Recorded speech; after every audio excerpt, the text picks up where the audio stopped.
नमस्कार शुभ संध्या मुरपाली आपण स्वागत करुछि ओडिसा रे।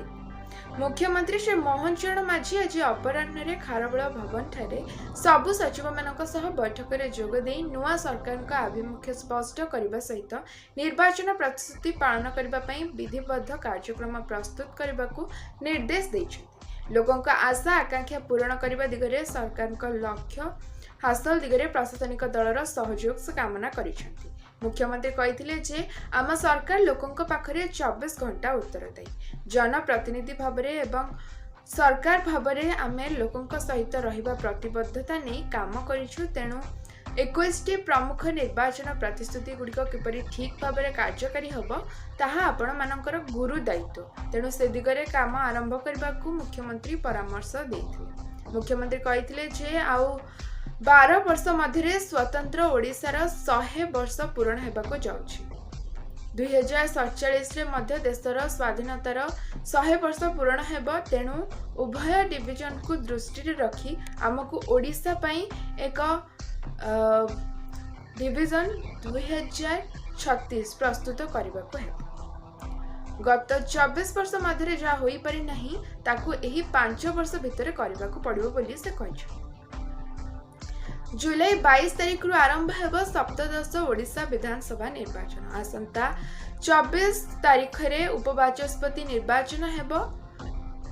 25 तारिख रे उपस्थापित हेब राज्य बजेट।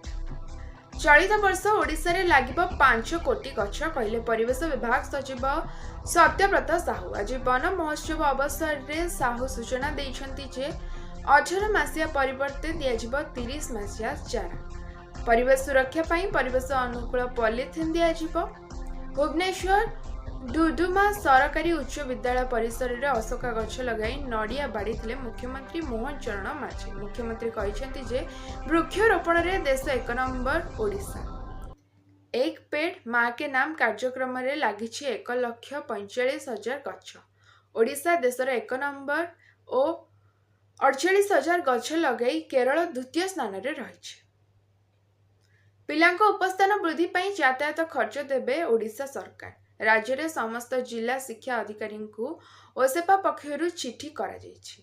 सूचना अनुसार 30 जिल्ला रे 35,076 जन छात्र छात्री पाइबे सुविधा। सरकारी विद्यालय जनबसती बहु दूर रे थिबारु पिला माने अधारु पाठ पढ़ा छाड़ी उपस्थान बढ़ाइबा पाई स्कूल यातायात खर्च बहन करिबे राज्य सरकार।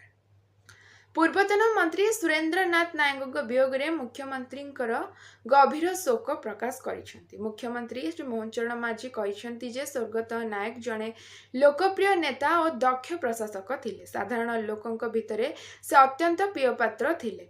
विधायक तथा मंत्री भाव से ओडिशार विभिन्न क्षेत्र में उन्नति रे गुरुत्वपूर्ण अवदान रखिथिले। तांकर परलोक राज्य पई एक बड़ क्षति बोली मुख्यमंत्री कहिसेंति। परलोक गत आत्मार सद्गति कामना करने सहित मुख्यमंत्री शोक संतप्त परिवार वर्गों समवेदना प्रकाश कर। आज एतिकी धन्यवाद। शुभरात्रि।